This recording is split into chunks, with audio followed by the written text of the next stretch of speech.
शिव का झाला लाडू चांगला लागतं का? हा. आता अजून मी लाडू चालूचे बांधायचं काम, पण मग शिवला आवडलाय, शिव खातोय. कसा लागतो लाडू?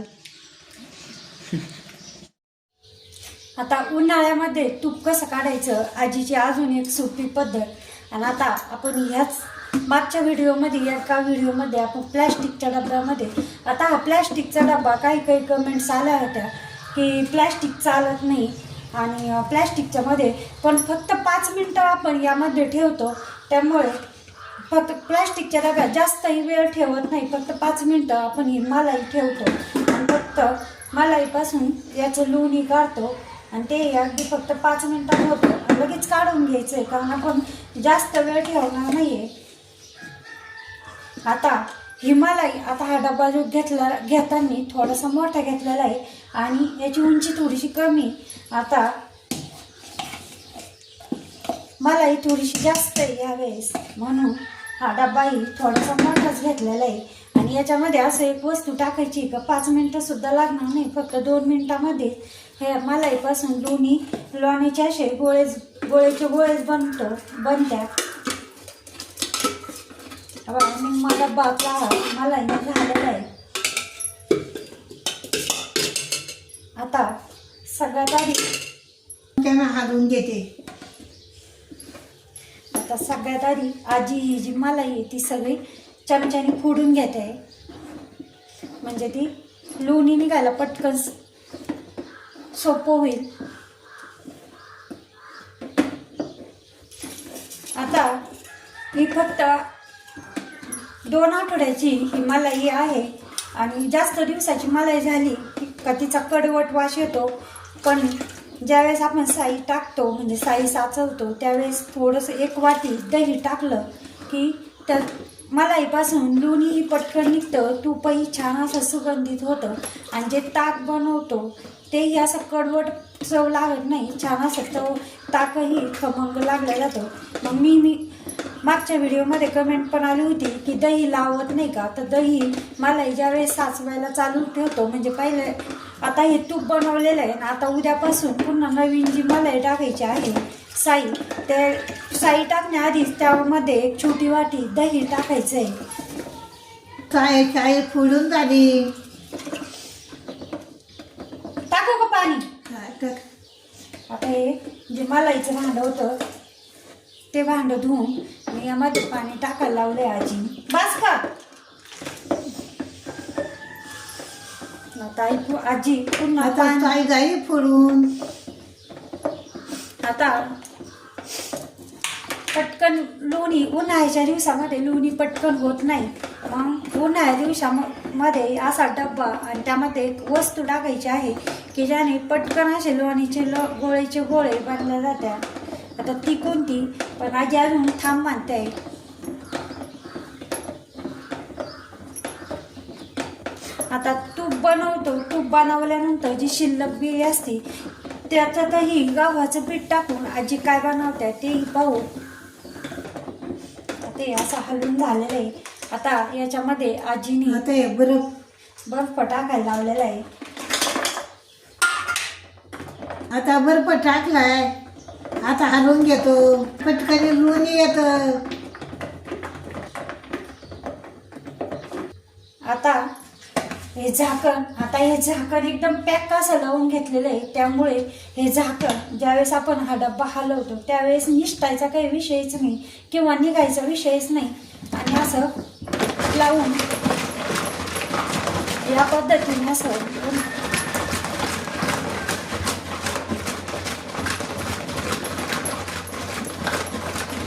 हे बघा लगेच लोणी बाजूला व्हायला लागलेलं आहे.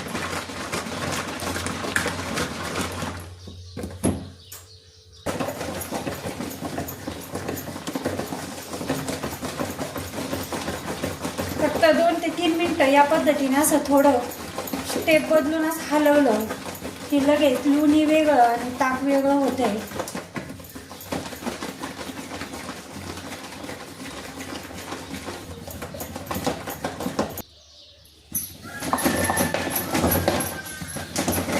आता 1-2 मिनटं आजीनी आणि 1-2 मिनटं मी असं हलवलेलं आहे. आणि लगेच असं लोणी निघालेलं आहे. आता हे डब्याहून लक्षात येत आहे कारण हे डबा आतमधला हा जो डबा आहे त्यात ते दिसतंय आणि ताक असतं तर हा सगळं व्हाईट झालेलं असतं, पण हे लोणी निघालेलं आहे या डब्यावरून समजतं कारण आतमधलं लगेच आतमधला डबा जो आहे तो स्पष्ट दिसतोय.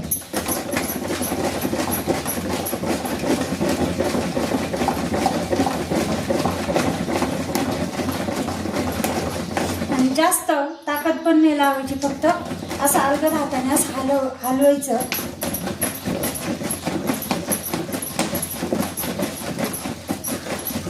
एकदम सोपी पद्धत आहे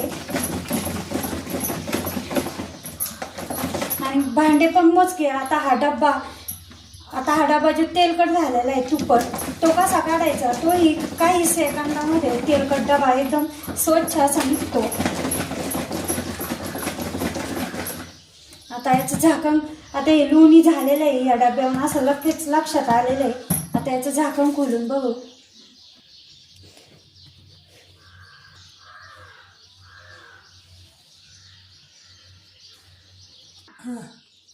हे बघा आहे का नाही, ही एकदम कमी वेळेत ही जादू हे बघा लक्षात आलेलं असेल.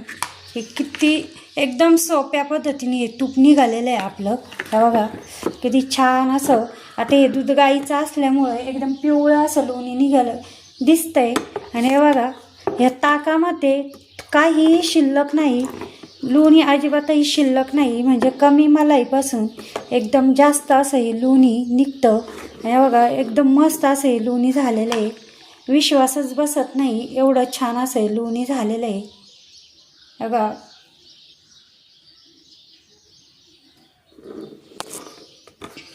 आता काय ना काय आता किती मस्त लोणी झालं पाय बरं. हा आता चांगलं झालं लोणी काढायचं, पाण्यानं धुवून काढायचं. आता आजी ना हे लोणी जे आहे ते 2 ते 3 पाण्याने असंच चाळणीमध्ये धुवून काढते. आता या चाळणीला सुद्धा चाळणीचं लोणी आता त्याला तर अजिबातच नाही आहे आणि हे डब्याचं त्यालाही काहीच शिल्लक नाही आहे, पण थोडंसे आहे तेलकटपणा, तोही आपण डबा धुवून काढू. आता अजून एकदा या पाण्याने धुवून काढते आजी लोणी. आता पाण्यानं धुतले, आता 2 पाण्यानं धुतले. बघा अजिबातही लोण्यामध्ये ताक शिल्लक नाही आहे, एकदम मस्त असं हे लोणी झालेलं आहे. हे बघा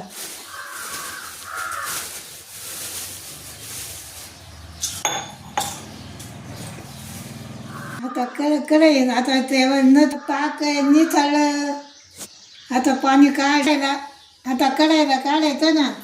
आता आजी म्हणते कढईमध्ये तूप कढवायचं आहे.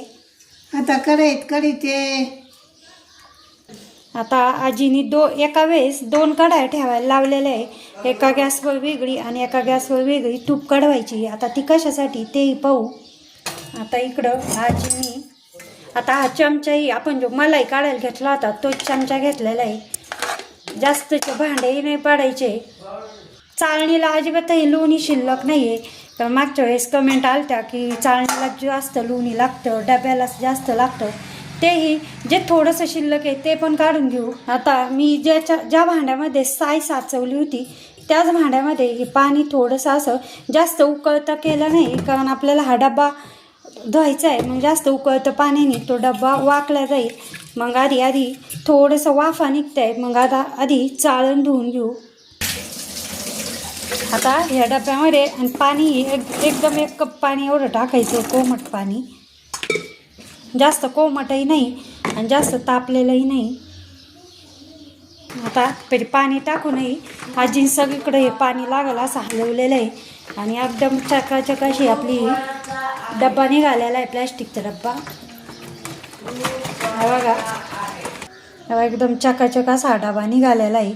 आता हा डबा पुन्हा एकदा स्वच्छ पाण्याने धुवून आणि तो उन्हामध्ये सुकायला ठेवू. लवंगा टाकू का. आता आजी तूप कढवताना यावेळेस खायचं पान न टाकता आजीने 2 लवंगा टाकलेला आहे. हे बघा आपलं एकदम झटकीपट तुपही झालेलं आहे कडू.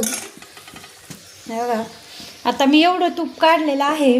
म्हणजे काही वेळेस मागच्या व्हिडिओमध्ये मला निगेटिव्ह कमेंट्स आलत्या की सोपी पद्धत सोडून अवघड आणि किती भांडे पडत्या का काय पडत्या. आता एवढं तूप काढलेलं. आता इथं मोजकेच 2-3 भांडे घेतलेले होते मी. चाळण घेतलेली होती, ताक गाळायला हे ताकाचं भांडं ताक काढायला घेतलेलं होतं. आणि हो डबा आपल्याला आपण ज्यामध्ये तूप काढलं मी ते लगेच कोमट पाण्याने इसळून घेतला आणि पुन्हा चांगल्या पाण्याने धुतला तर लगेच स्वच्छ असे भांडे निघालेले आणि कुठंही काही जास्तीचा पसारा पडलेला नाही आहे. आणि मागच्या व्हिडिओमध्ये म्हणजे जवळजवळ त्याला 5 लाख व्ह्यूज झाल्या, 5-5.5 लाख व्ह्यूज झाल्या. पण निगेटिव्ह कमेंट्स काही आल्या निगेटिव्ह कमेंट्स. खूप भांडे पडत्या असं तसं अशा कमेंट्स आल्या. पण अजिबातही काही भांडे पडत नाही. बघा तुपही मस्त झालेलं आहे. आता आपली अजिबात शिल्लक एवढी बिळी नाही आहे पण एवढी आहे. त्याच्यातही आपल्याला अजून 2 कढाई ठेवायला लावल्या होत्या. ती अजून एक कढाई कशासाठी ते पाहू. आता इकडं तूपही आणि आता ह्या स्टेजला एकदम कमी गॅस केलेला आहे आणि कमी गॅसमध्ये तूप कडवायचं आहे. आता इकडं हे तूप थोडंसं कडवायचं बाकी ते कडत आहे. आणि आता ही कढई लोखंडी कढई ठेवायला लागलेली आहे आजीने. पीठ भाजून घेते, टाकू का? हा, आता आजी गव्हाचं पीठ घ्यायला लावलेलं आहे आजीनी आणि ते कढईत जाडबुडाच्या कढईत लोखंडी कढईत भाजून घेते. तेव्हा आता भाजून घेते. आता आजी हे गव्हाचं पीठ आणि ही जी शिल्लक तूप काढवायची जी पेरी आहे त्यापासून काय बनवता येते पाहू आपण. आता कमी याच्यात भाजायचे. आजीचं म्हणणं आहे की कमी गॅसमध्ये भाजायचं आहे पीठ.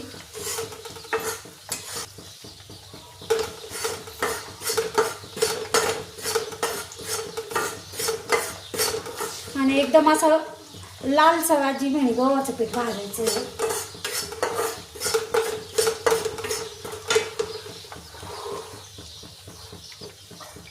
आता इकडे तूपही मधून मधून हलवायचं आहे.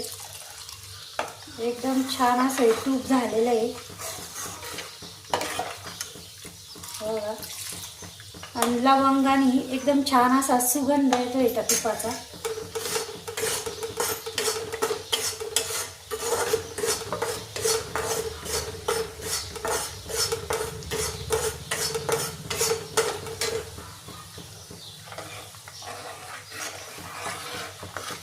आता ज्या कडाला असतं तेही आपण काढून घेऊ. आता हे पीठ भाजायला बस काय एवढं आजीनी तूप टाकायला लागलं चमच्यावर.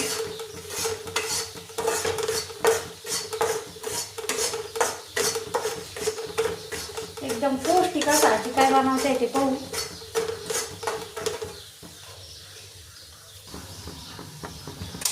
आता ही तुपाची जी बिळ आहे ती अशी लालसर झालेली आहे. आता गॅस बंद केलेला आहे मी या ठिकाणी बघा. आणि आता हे गव्हाचं पीठ तेही भाजत आलेलं आहे.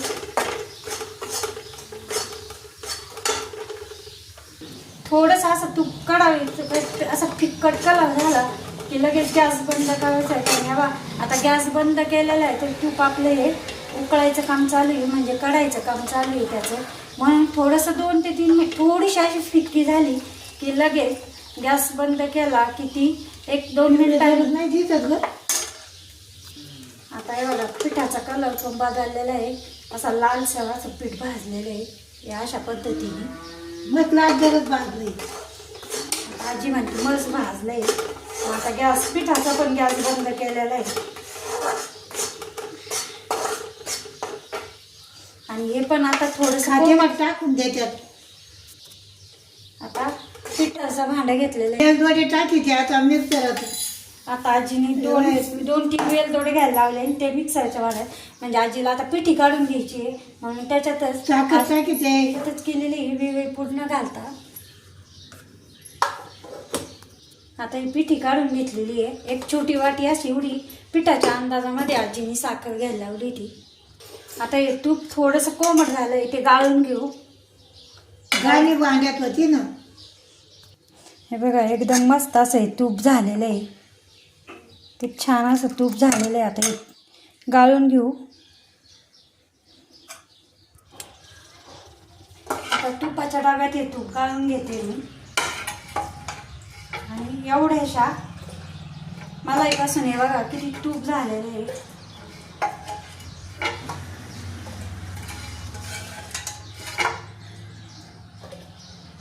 आणि खाली ही अजिबात ही जळालेली नाही आहे. स्टीलची कढई आहे पण अजिबात जळालेली नाही.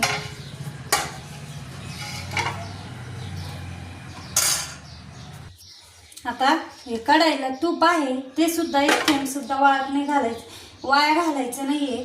आता आजीने काय केलंय, आजी म्हणे ह्याच कढईत हे पीठ पुन्हा काढून घे. गव्हाचं पीठ जे भाजलेलं आहे ते ह्या कढईत पुन्हा काढायला लावलेलं आहे आजीने. म्हणजे ते थोडंसं तूप आहे ते या पिठाला लागलेलं आहे सगळं.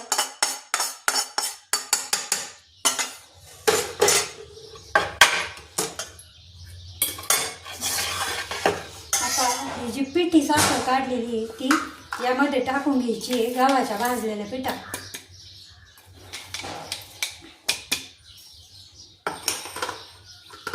आता ही जी शिल्लक बी आहे चाळणीतली ती मिक्सरच्या भांड्यात पुन्हा काढून घेते मी. आणि आता एकदा ती थोडीशी अशी जाडसर आहे म्हणून त्याला असा ओलसर म्हणजे असं तूप सुटण्यासाठी मी मिक्सरच्या भांड्यात एकदा काढून घेते. बघा अशा पद्धतीने झाली. आता ती पण या गव्हाच्या पिठात टाकून घेतलेली आहे. आता हे मिक्सरच्या भांड्याचं इथं आपण काढून घेऊ.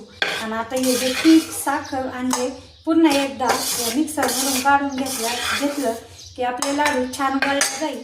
किंवा नाहीच वळले तर थोडंसं दूध आपलं कोमट दूध टाकायचं आहे त्याच्यात. मिक्सरच्या भांड्यात काढल्यामुळं असा हा लाडू वळायला जात आहे आपला. म्हणजे दूध पण नाही टाकावं लागायचं. हे बघा अशा पद्धतीने.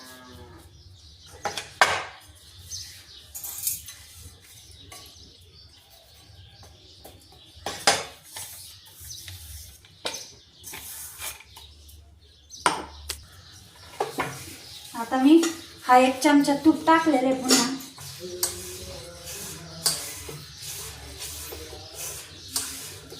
आता यामध्ये काजू बदाम ते टाकले चालेल. बघा आणि मस्त असे आता हे लाडू बांधून घेऊ. खूप पटकन असे वळायला जात आहे काही न टाकता, दूध न टाकता. बघा मस्त असा हा लाडू झालेला आहे.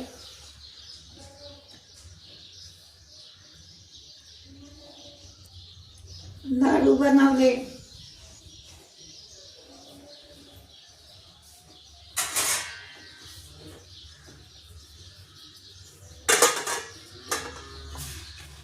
आता सगळे लाडू अशा बांधून घेऊ.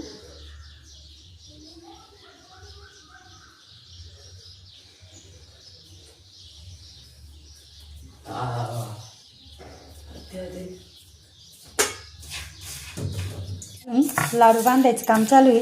देवाला नैवेद्य दाखवला आणि लगेच शिवला आणि समूला एक लाडू खायला दिला.